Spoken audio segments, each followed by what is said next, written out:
1995년 10월 28일 미국 시애틀에서 변호사 아버지와 교사 어머니 사이에서 태어나 부족함 없이 자란 빌 게이츠. 그는 13세의 나이에 처음 컴퓨터를 접하게 되고 틱택토라는 게임을 만들어낼 정도로 컴퓨터의 두각을 나타내기 시작했다. 레이크사이드 중고등학교에 입학해선 2살 더 많았던 형 폴 앨런과 함께 매일같이 컴퓨터를 만졌고 어느 날은 둘이서 중앙 컴퓨터를 해킹해 학교가 지고 있던 빈 모듈을 지워버리는 사건을 일으키기도 했다. 빌 게이츠는 학교를 졸업한 후 하버드에 입학했는데 알테어 8800을 시연한 포퓰러 일렉트로닉스의 1975년 1월호를 읽고 대형 컴퓨터의 시대가 저물고 곧 개인용 컴퓨터의 시대가 도래할 것을 직감하게 된다. 그는 곧바로 알테어 8800을 위한 컴퓨터 언어를 폴 앨런과 함께 만들어 알테어를 만든 미츠사에 연락했고 둘은 미츠사에게 $3000를 받고 컴퓨터 언어를 팔게 된다. 이를 계기로 빌 게이츠는 폴 앨런과 함께 일하기 위해 하버드를 휴학하게 된다. 그리고 1975년이 돼서 빌 게이츠와 폴 앨런은 회사를 하나 설립하게 되는데 그것이 바로 마이크로 컴퓨터와 소프트웨어를 합친 마이크로소프트였고 1981년에 가서 하이픈이 빠지고 오늘날 우리가 알고 있는 마이크로소프트가 된다. 1980년에 마이크로소프트에게 엄청난 기회가 주어지게 되는데 바로 당시 대형 컴퓨터 시장의 80%를 차지하고 있던 IBM에서 곧 출시할 개인용 컴퓨터에 사용할 운영체제를 만들어달라고 마이크로소프트에게 부탁하게 된 것이다. 빌 게이츠와 앨런은 당시 만들어 놓은 운영체제가 없었기에 SCP에게서 86도스를 $50,000에 구매해 수정한 뒤 MS-DOS라는 이름을 붙여 IBM에게 납품하게 된다. 마이크로소프트의 MS-DOS는 다른 회사들에게도 팔리기 시작했고 이를 계기로 마이크로소프트는 본격적으로 소프트웨어 회사로 이름을 알리기 시작한다. 1985년에 가서는 윈도우 운영체제를 발표했고 알다시피 오늘날 전세계 운영체제 점유율 80% 이상을 차지하게 되는 결정적인 계기가 된다.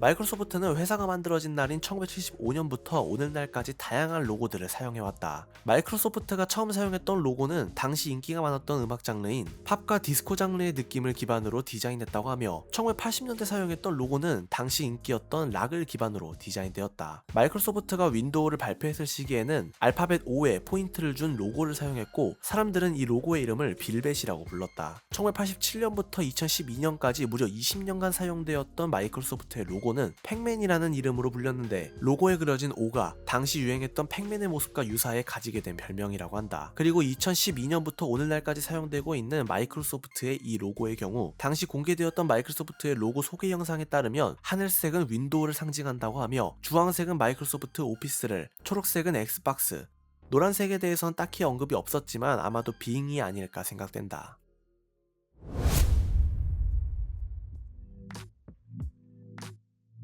1996년 1월 찰스 오리어라는 이름을 가진 사진작가는 여자친구를 만나러 차를 타고 미국 캘리포니아주 소노마 카운티를 지나가던 중 포도농장의 배경이 아름다워 한 장의 사진을 찍게 된다. 이 사진의 이름은 완벽한 행복을 뜻하는 블리스로 윈도우 XP의 대표 배경사진이자 XP의 상징이 된 사진이다. 당시 해충으로 인해 포도나무를 다 뽑아낸 상태였기 때문에 10년 후인 2006년 골딘과 시네비 두 작가가 다시 장소에 가서 찍었을 때는 포도나무가 다시 심어져 있어 사진의 풍경을 재현할 수 없었다고 한다. 현재까지 10억 명이 본 것으로 추정되는 이 윈도우 XP 배경사진은 마이크로소프트에서 얼마에 구매했는지 공개한 적이 없기 때문에 자세한 금액은 알 수 없지만 찰스 오리어가 밝힌 바에 의하면 마이크로소프트에서 원하는 금액을 적으라고 제안했다고 하며 그가 적은 금액은 6자리였다고 한다. 그런데 조금 재밌는 사실은 막상 사진을 찍은 주인공인 찰스 오리어는 윈도우가 아닌 맥을 쓴다고 한다.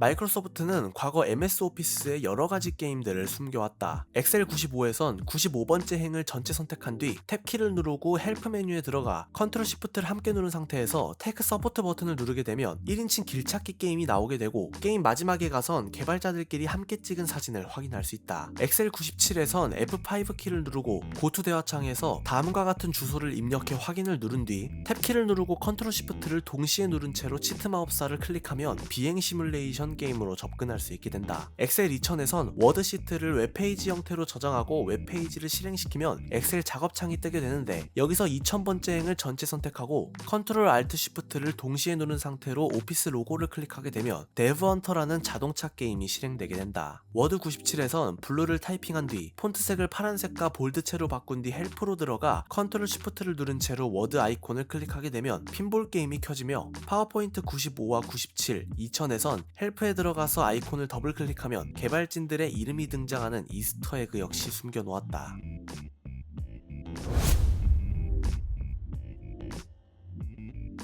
윈도우 7까지만 하더라도 마이크로소프트에선 자사에서 만든 게임을 포함해 다양한 세계 게임들을 윈도우에 내장해 두었었다. 마이크로소프트에서 만든 대표적인 게임이 바로 지뢰찾기, 솔리테어, 프리셀인데 마이크로소프트가 이 게임들을 제작해 윈도우에 무료로 넣어준 데는 사실 숨겨진 이유가 있다. 마이크로소프트가 가장 먼저 윈도우에 탑재했던 게임인 솔리테어는 1990년에 발매된 윈도우 3.0에 처음 탑재되었던 게임으로 1700년대 후반에 만들어진 페이션스라는 카드 게임을 본떠 만든 게임이다. 1990년대 발매된 마이크로소프트사의 윈도우 3.0은 마우스 조작이 가능한 새로운 형태의 OS 형식이었는데 마이크로소프트에선 솔리테어를 윈도우 3.0에 포함시켜 많은 사람들이 마우스라는 도구에 친숙해지길 기대하는 바람으로 솔리테어를 윈도우 3.0에 포함시키게 된 것이다. 1992년 윈도우 3.1 버전에서 처음 등장한 지뢰찾기는 아직까지도 마우스 사용이 익숙하지 않은 유저들에게 정확한 오른쪽, 왼쪽 클릭을 연습하게 유도하는 게임이었고 지뢰찾기와 함께 공개되었던 프리셀은 사실 마이크로소프트에서 16비트 프로그램이 32비트 OS인 윈도우 3.1에서 잘 돌아가는지 호환성을 테스트하기 위해 넣었던 번들 게임이었다. 아쉽게도 윈도우 8을 개발했던 마이크로소프트는 오늘날 대부분의 사람들이 마우스의 사용법을 모르진 않겠다라고 생각했기 때문에 윈도우 8 버전부터 번들 게임을 찾아볼 수 없게 되었다.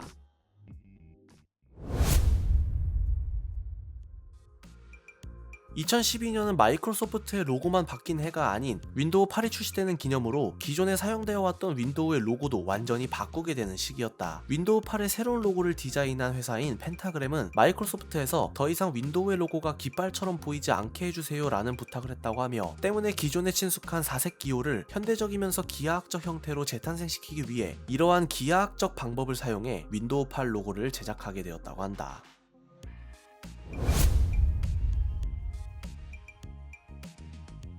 우리가 매일 쓰고 있는 윈도우에도 생각지도 못한 이스터에그들이 숨겨져 있다. 윈도우 기능 켜기에 들어가 텔넷 클라이언트 항목을 체크하고 cmd에 다음과 같은 주소를 입력하면 약 18분 정도 아스키 코드로 사용되는 스타워즈 에피소드 4편을 볼 수 있고 바탕화면에 폴더를 만들고 폴더 이름을 다음과 같이 입력하면 간모드라는 이름을 가진 제어판 기능을 사용할 수 있다. 또 윈도우 자막 글꼴 설정에 들어가면 볼 수 있는 저 사진은 영화 반지의 제왕 시리즈의 주인공인 프로도의 집 사진을 넣은 이스터에그이며 갤럭시의 비서인 빅스비, 애플의 비서 시리처럼 윈도우에도 코타나라는 비서가 탑재되어 있는데 영어만 지원하기 때문에 한국어 버전 윈도우에선 사용할 수 없지만 제어판 검색에 코타나를 검색했을 때 관련 기능이 뜨긴 한다. 이 코타나라는 이름은 마이크로소프트 자회사에서 만든 게임인 헤일로 시리즈에 등장하는 AI 비서 코타나의 이름에서 따왔으며 1995년도 빌 게이츠가 직접 시연했던 둠의 윈도우 95 포팅 버전이 사용했던 포트가 666인데 오늘날 윈도우 10에 와서도 없어지지 않고 둠을 위한 666 포트가 예약되어 있다.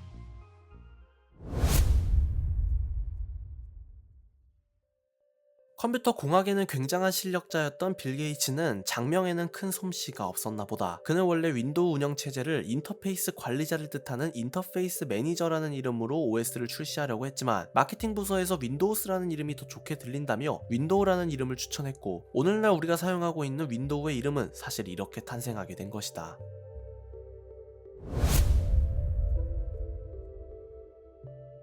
마이크로소프트에 입사한 직원이라면 꼭 지켜야 할 관습들이 있는데 바로 자신의 입사 기념일마다 1파운드 약 450g 정도의 M&M 초콜릿을 가져와야 한다고 하며 마이크로소프트에선 직원들에게 만우절날 장난을 치지 못하도록 금지령을 내렸다고 한다. 마이크로소프트의 마케팅 책임자였던 크리스 카포셀라는 마이크로소프트 직원들에게 IT 기업들이 개성있고 창의력을 어필할 수 있는 만우절이지만 만우절 장난에 의해서 얻는 것보다 잃는 것이 더욱 많다고 생각되기 때문에 직원들께서는 공공장소에 에서의 만우절 장난을 반드시 자제해주세요 라는 편지를 돌렸었다고 한다.